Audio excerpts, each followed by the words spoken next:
Salam humor. Assalamualaikum warahmatullahi wabarakatuh. Kembali jumpa dengan saya Setiawan Tiadatara M. Hum alias motivator humor. Jadi di dalam bisnis kita bebas ngasih gelar apa saja biar kelihatannya kuliah S2 gitu ya. M. Hum motivator humor, MT maklar tanah, MM maklar mobil, MBA maklar bisnis apapun. Pokoknya gelar apapun dicantumkan bebas. Namanya juga biar orang ingat dengan kita. Itu salah satu tips. Baik, di kesempatan yang kedua ini terima kasih kepada Mas Ipo. Saya dikasih kesempatan untuk sharing lagi. Jadi saya akan berbagi pengalaman atau tips untuk bisa sukses. Namanya saya juga pelawak, jadi jangan semuanya yang saya sampaikan dipercaya sepenuhnya ya. Tapi kalau memang perlu dipercaya, dengan senang hati saya mengucapkan terima kasih. Di sini untuk tips atau kunci sukses saya tidak akan menerangkan secara panjang lebar karena panjang kali lebar adalah luas, dan saya juga tidak akan menerangkan yang terlalu panjang-panjang. Kalau terlalu panjang-panjang nanti kasihan yang putri-putri. Kalau terlalu panjang-panjang juga nanti saya tidak menerangkan terlalu lebar-lebar karena kalau terlalu lebar-lebar nanti kan kasihan yang putranya kalau lebar-lebar ya. 8 kunci untuk sukses yang saya sampaikan adalah bisa saya singkat dengan istilah Setiawan, SETJAWAN, Setiawan. Itu salah satu metode untuk sukses. S yang pertama apa? S yang pertama yaitu adalah syukur. Nah, biasanya kalau kita kepingin sukses, kita harus mengawali dengan rasa syukur dulu. Terimalah segala pemberian dari Tuhan itu dengan segala perasaan yang bersyukur. Apa-apa yang diberikan Tuhan kepada kita itu yang terbaik. Misalnya Anda kebetulan badannya gede banget, positive thinking aja. Kenapa ini kok badanku gede banget? Oh mungkin Tuhan memberikan aku itu biar kalau di keramaian aku gampang dicari, soalnya badannya gede banget gitu ya. Kayak kulkas 4 pintu gitu misalnya kayak gitu. Atau Anda punya badan kecil banget, itu bersyukur, berarti apa? Hemat kainnya. Jadi tidak usah beli kain yang panjang-panjang, katakanlah 2 meter bisa jadi 3 baju gitu karena badan Anda kecil. Atau mungkin Anda sangat tinggi gitu, udah terlahir sebagai orang yang sangat tinggi, beruntung. Kenapa beruntung? Anda kalau mau mengganti bolam lampu tidak perlu pakai tangga, Anda langsung aja gantikan sudah bisa. Anda kebetulan mempunyai hidung yang pesek atau hidungnya kecil, syukuri aja, pokoknya bersyukur. Kenapa kok hidungku kecil? Oh mungkin ini insya Allah sama Tuhan saya dikasih kesempatan hidup lebih panjang umur. Karena apa? Karena hidungnya kecil kan, kalau nafas kan irit, serit gitu, jadinya umurnya lebih panjang gitu. Jadi yang pertama itu, syukuri apa yang dikaruniakan Tuhan kepada kita. Tuhan itu memberikan kepada kita itu yang terbaik bagi hambanya. Tapi kita yang kadang belum ngerti aja kenapa kita diberikan fisik seperti ini, kenapa kita diberikan keahlian seperti ini. Maka syukurilah. Apa-apa yang disyukuri itu akan ditambah. Anda misalnya punya handphone 1, Anda bersyukur, alhamdulillah aku punya handphone 1, akhirnya nanti handphonenya akan ditambah. Anda punya sepeda motor 1, alhamdulillah aku punya sepeda motor 1, disyukuri, nanti sepeda motornya ditambah. Anda punya mobil 1, alhamdulillah aku punya mobil 1, disyukuri, mobilnya ditambah. Anda punya rumah 1, alhamdulillah punya rumah 1, disyukuri, rumahnya ditambah. Anda punya istri 1, disyukuri, istrinya ditambah enggak ya? Ya itu bisa ditambah, bisa marah-marah ya bisa. Itu yang jelas pertama syukuri. Terus yang kedua, setelah kita bersyukur, kita harus menerapkan yang kedua yaitu empati. Empati itu apa? Kalau di dalam 7 Habits itu istilahnya mengertilah orang lain baru kita minta dimengerti. Jadi di dalam bisnis dan lain sebagainya, kalau kita punya relasi, kita harus mencoba mengerti orang lain dulu, keinginannya apa, baru kita minta dimengerti gitu. Kalau kita pengen jadi orang yang sukses. Kelihatannya hal yang sepele, tapi dalam praktiknya kita sulit untuk melakukannya. Contohnya aja deh, apakah kita bisa mengerti sepenuhnya orang lain? Sebagai contoh yaitu ketika kita misalnya ada kerabat kita atau kita lagi mantenan bahasa Jawanya gitu ya, mantenan atau kita lagi hajatan, punya hajat nikah gitu. Kita kadang merasa senang banget, wah kita nikah loh ya, aku nikah besok datang ya, besok datang. Kelihatannya kan senang banget, wong kita nikah gitu ya.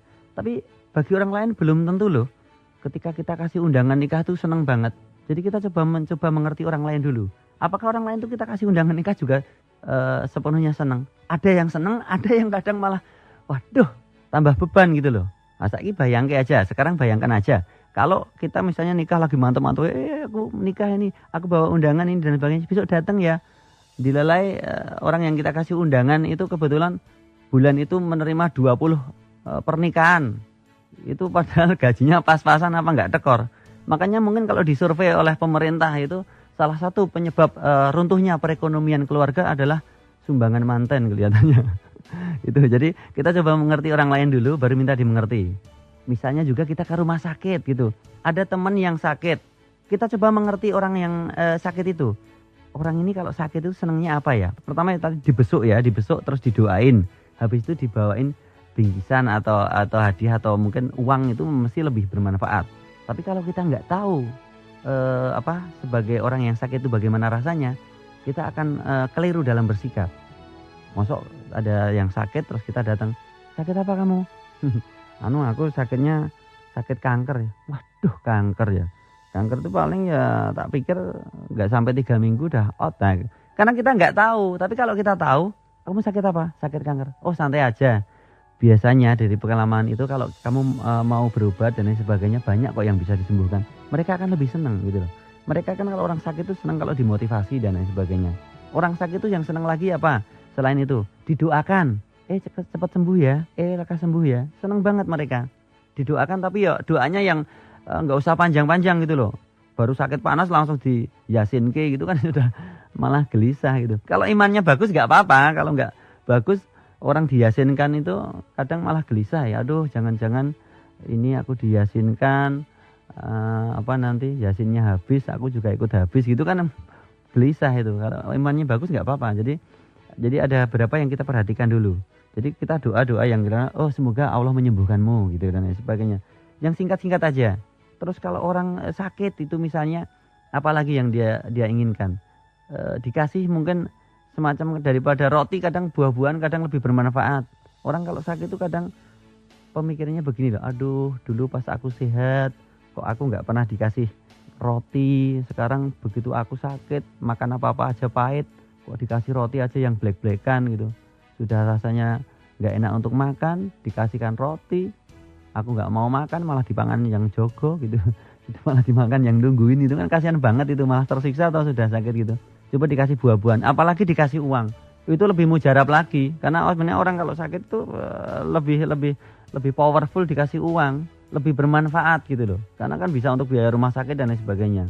Misalnya Anda dalam sebuah instansi atau satu kantor ada teman yang sakit, ada patungan urunan gitu, dapat berapa, katakanlah dapat 100 juta gitu.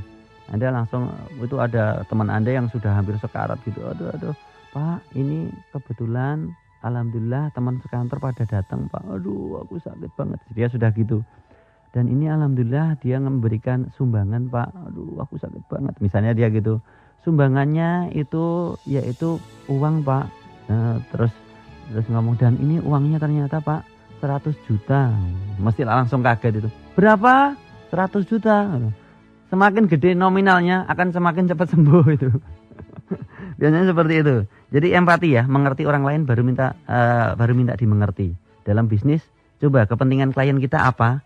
Kita utamakan dulu kepentingan klien, kita sinergiskan dengan kepentingan kita gitu. Yang ketiga yaitu tekun. Kalau orang Jawa bilang itu kuncinya kita kalau mau mencapai sebuah tujuan itu sopo tekun itu nanti akan tekan. Siapa yang tekun nanti akan mendapatkan gitu loh. Jadi dalam segala macam hal, dalam menekuni bisnis apapun juga Anda harus tekun. Termasuk mungkin Anda dalam hal ini misalnya menekuni sebuah profesi kok ini belum menghasilkan, ganti lagi bisnis ini, ganti lagi nggak akan bisa sukses. Anda harus tekun benar-benar yang cari sesuatu yang sesuai dengan hati nurani Anda sehingga Anda menjalankan itu dengan hati lebih enak lagi gitu loh. Ibaratnya Anda cari istri gitu. Istri atau seorang wanita itu kadang-kala ada yang bisa kita peroleh karena ketekunan kita. Pada awalnya dia nolak-nolak, tapi karena kita tekun terus sehingga akhirnya menerima gitu loh. Jadi optimis itu harus tekun. Bagi Anda yang kebetulan mendengarkan CD motivasi ini dan belum punya istri, santai aja, saya punya tips untuk Anda, yaitu kalau Anda belum punya calon istri, terapkan metode saya yaitu 3B. B yang pertama yaitu berdoa, minta kepada Tuhan biar Anda didekatkan dengan calon istri Anda. Itu yang B yang pertama. B yang kedua, berusaha. Tadi berdoa, terus sekarang berusaha. Yaitu Anda berusaha untuk mencari kenalan sebanyak-banyaknya biar nanti banyak peluang untuk mendapatkan calon istri. Nah, kalau B yang pertama dan B kedua tetap tidak sukses, ketika kita sudah berdoa nggak sukses, B yang kedua berusaha nggak sukses, berarti Anda harus B yang ketiga yang Anda terapkan. Apa? Bercermin. Mungkin kan Anda elek tenan, jadi ditolak di mana-mana itu. Itu ya. Jadi yang penting tekun. Ketika orang tekun, nanti suatu saat akan menuai hasil. Percayalah. Itu. Kemudian yang berikutnya yang keempat, itu Y atau yakin. Nah, keyakinan. Saya sangat setuju dengan pendapat Mas Ipo. Jadi sebenarnya Tuhan itu maha oke kok. Maksudnya maha oke apa? Jadi misalnya kita berpikir, ya Tuhan, aku kelihatannya kok bisa beli ruko itu ya. Oke, kamu bisa beli. Ya Tuhan, aku kelihatannya bisa lulus dengan cum laude ya. Oke, kamu lulus cum laude. Ya Tuhan, kelihatannya kok aku ditolak cewek ini ya. Oke, ditolak gitu. Jadi Tuhan maha oke. Apapun yang kita pikirkan itu yang kita dapatkan. Maka biasakanlah berprasangka yang baik kepada Tuhan. Ada di ayat-ayat Al-Quran kan kurang lebih kalau saya nggak salah itu kan ada Tuhan itu sesuai dengan prasangka hambanya. Atau Allah itu sesuai dengan prasangka hambanya. Maka adalah tidak salah ketika kita lebih baik berprasangka yang baik-baik aja gitu loh. Gitu. Jadi apapun paling enggak kalaupun prasangka kita kebetulan enggak tepat gitu, paling enggak mesti akan ada kebaikan yang kita enggak tahu yang diberikan Tuhan kepada kita. Itu ya. Jadi Y itu yakin. Yakin bahwasanya Tuhan itu memberikan sesuatu sesuai pikiran kita, law of attraction-nya. Terus yang berikutnya yaitu A, asah kemampuan. Asah kemampuan itu maksudnya apa? Seseorang kalau kepingin sukses dalam hal apapun, itu diperlukan sejumlah waktu. Seseorang bisa dikatakan menjadi seorang yang ahli, itu diperlukan waktu sekitar 10.000 jam. Tuh, 10.000 jam baru dia bisa dikatakan ahli. Kalau Anda menyisihkan waktu, kalau nggak salah nih ya, 3 jam per hari, berarti sekitar 10-an tahun atau berapa itu Anda baru bisa, katakanlah di situ baru bisa expert atau ahli di bidang itu gitu loh. Jadi Anda harus menyisihkan waktu memang untuk mengasah kemampuan Anda, menambah jam terbang Anda dan lain sebagainya. Ketika Anda tambah jam terbang Anda, insya Allah nanti perlahan-pelan Anda akan mendapatkan hasil yang maksimal gitu ya. 10.000 jam waktu yang diperlukan. Jadi itu 10.000 jam waktu ya. Jadi bukan jumlahnya 10.000 jam gitu, bukan. Terus nanti Anda pengusaha jam udah di rumah dipasang semua aja 10.000 jam udah langsung dalam berapa menit Anda udah bisa mewujudkan itu. Jadi itu asah kemampuan. Kemudian yang berikutnya yaitu W. W itu apa? Wujudkan impian Anda dengan optimis. Kalau pengen sukses Anda harus punya impian. Semuanya itu berawal dari impian. Ciptakan sebuah impian yang luar biasa. Jadi impian yang kadang nggak masuk akal. Dengan impian yang nggak masuk akal, kita bikin planning-planning yang masuk akal. Semoga aja hasilnya bisa benar-benar jadi masuk akal gitu ya. Saya setuju sekali dengan beberapa seminar yang mengatakan nggak ada di dunia ini yang nggak masuk akal. Akal kita aja yang belum masuk sebenarnya seperti itu. Itu ya, wujudkan impian. Jadi impian Anda apa? Kalau impian Anda pengen jadi orang kaya, udah paling praktis pakai 3M aja kalau pengen kaya. Tahu kan ya, strategi biar kaya paling cepat dengan 3M. M yang pertama apa? Mewarisi. Orang tuanya kita sudah kaya, sehingga kita tinggal meneruskan, itu kita bisa otomatis kaya. M yang kedua apa? Mencari. Mencari itu apa? Dengan melalui bisnis. Kita mungkin menuntut ilmu, kita mungkin mencari peluang-peluang di bisnis dan lain sebagainya. Bahkan ada yang mencari pesugihan, tapi tidak kita sarankan itu sama sekali ya. Atau M yang ketiga itu yang paling enak, menikahi.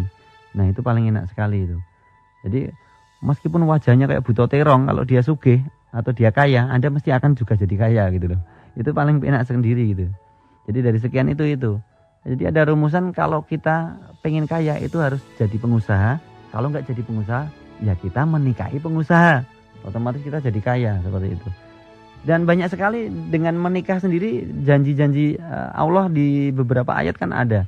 Menikahlah maka kau akan kaya. Jadi percaya saja. Nikah itu kan ibadah paling enak itu ya toh. Kalau kita hitung-hitung istilahnya nggak pakai istilahnya ketentuan yang khusus banget gitu loh, yang terlalu ketat. misalnya berapa rakaat dan lain sebagainya kan enggak. Yang penting kita menjalani, tahu adab-adabnya suami istri dan lain sebagainya. Bahkan saya pernah baca di sebuah hadis meskipun agak doif gitu ya, tapi menikah itu pahalanya bisa setara dengan membunuh 20 orang Yahudi. Bayangkan, melakukan hubungan suami istri itu sama pahalanya dengan membunuh 20 orang Yahudi gitu. Makanya secara guyon saya habis ijab kabul jam 8 malam langsung ngajak istri saya membunuh 20 Yahudi. Jam 8 malam membunuh 20 Yahudi, 10 malam toh, pelisian toh saya. Bingung gitu. Mah ini nanggung ini kalau cuman 20 Yahudi, bagaimana kalau kita membunuh 40 Yahudi gitu. Dah jam 10 itu, 12 malam bangun lagi, mantan anyar kan. Mah ini kelihatannya nanggung loh mah kalau cuman 40, gimana kalau kita membunuh 60 Yahudi gitu. Ya udah istirahat lagi jam 2 malam. Genep yo mah 80 Yahudi gitu. Sudah habis itu kan terus Arab subuhan, mau subuhan gitu ya. Mau subuhan, nah kira-kira sekitar jam 4 pagi saya ngomong, "Ma, ini kalau cuman 80 Yahudi kok nanggung gitu Gimana kalau kita membunuh 100 Yahudi gitu." Istri saya itu bukannya merespon malah terus ngomong, "Mas, sebenarnya kamu tuh mau membunuh Yahudi apa mau membunuh aku?" gitu. Seperti itu. Jadi keutamaan menikah itu banyak sekali. Jadi di otak kanan itu agama itu mayoritas banyak otak kanan loh. Kita kepengen kaya kok malah dikon sedekah, harus diminta sedekah. Kita kepengen kaya kok malah disuruh menikah. Kalau dengan otak kiri kan kita nggak masuk akal itu. Kaya kok malah hartanya dikurangin, gitu kan nggak masuk akal. Kaya kok malah kita harus menikah, itu ada biaya gitu. Tapi seperti itu, perintah agama itu seperti itu. Makanya kita harus istilahnya percayalah bahwasanya di beberapa hal yang diterangkan di agama itu biasanya mengandung kebenaran gitu. Itu ya, wujudkan impian Anda. Kemudian yang berikutnya yaitu yang ketujuh, amal ibadah diperbanyak. Jadi kalau Anda kepingin powerful, kepingin sukses dalam meraih keinginan Anda, yaitu perbanyak amal ibadah Anda. Gitu loh. Jadi mungkin kalau selama ini Anda ibadahnya masih banyak bolong-bolongnya, ya sekarang mulai ditutup bolong-bolongnya, paling enggak tertib dulu. Terus kemudian ditambah lagi mungkin dengan sholat sunnahnya seperti itu. Syukur-syukur ditambah lagi dengan duha dan tahajudnya. Dan lebih baik lagi juga ditambah dengan sedekahnya gitu. Jadi sedekah pun seperti tadi saya sampaikan di depan, tidak hanya 2,5%, kalau bisa 10% deh. Itu lebih powerful lagi. Syukur-syukur sedekahnya itu bikinlah sedekah itu tanda petiknya ketika kita sedekah, orang yang kita kasih sedekah kaget. Malaikat yang mau mencatat amal kita juga kaget. Ini kok sedekah gede banget. Kalau sampai itu terjadi, Anda insya Allah akan diberi kejutan oleh Tuhan. Benar, ketika Anda memberikan sedekah, misalnya ada orang ngamen di jalan gitu, biasanya Anda ngasihkan 500 rupiah atau 1.000 gitu ya. Tiba-tiba Anda ada 100.000 dikasihkan tes gitu. Kan otomatis orang kaget. Nah ketika orang kaget dan dia merasa sangat bermanfaat banget uangnya itu bagi dia, Anda sendiri juga kaget. Suatu saat kaget karena loh kok aku ngasih sedekah kok segede ini, kan kaget. Itu nanti akan digantikan oleh Tuhan dengan ganti yang lebih besar lagi. Percayalah. Itu dari beberapa kejadian saya sudah mengalami sendiri sehingga saya percaya dengan hal ini seperti itu. Itu ya, diperbanyak amal ibadah. Ada satu rumusan dari Ustadz Yusuf Mansur yang sangat bagus. Saya sendiri masih berusaha meskipun masih proses. Yaitu katanya begini, satu hal yang sangat bagus sekali. Jadi ada sebuah rumusan, kalau kita kepengen doa kita dikabulkan tepat waktu, kita ibadah harus tepat waktu, seperti itu. Terus yang berikutnya yaitu N, atau yang terakhir. N itu yaitu nikmatilah hasil yang kita peroleh ini untuk kepentingan akhirat gitu loh. Apa-apa yang kita landasi untuk kepentingan akhirat, insya Allah dunia itu akan mengikuti. Jadi Anda kalau memperoleh hasil yang maksimal dan lain sebagainya, kalau bisa itu ya Anda tujukan untuk kepentingan akhirat Anda. Anda punya titipan harta dan lain sebagainya, dititipi harta, dititipi jabatan, ketenaran dan lain sebagainya. Percayalah itu hanya titipan. Anda ibarat seorang tukang parkir yang di situ kelihatannya ada mobil BMW, Mercy dan lain sebagainya. Tapi ketika yang punya ngambil, Anda serahkan. Begitu juga dengan harta Anda, jabatan Anda, atau apapun juga yang Anda miliki itu hanyalah titipan yang diberikan Tuhan kepada kita. Sehingga jangan kita merasa di situ full memiliki. sehingga seakan-akan kita nggak mau melepasnya gitu loh, seperti itu. Demikian yang saya sampaikan. Bagi Anda yang kepingin kontak-kontakan dengan saya, silakan add Facebook saya motivatorhumor@yahoo.com, atau juga bisa menghubungi di 0816 426 2003. Saya amit undur dulu. Mohon maaf kalau ada salah kata. Kita jumpa lagi di lain kesempatan dan saya akan kembali ke jalan yang benar. Wassalamualaikum warahmatullahi wabarakatuh.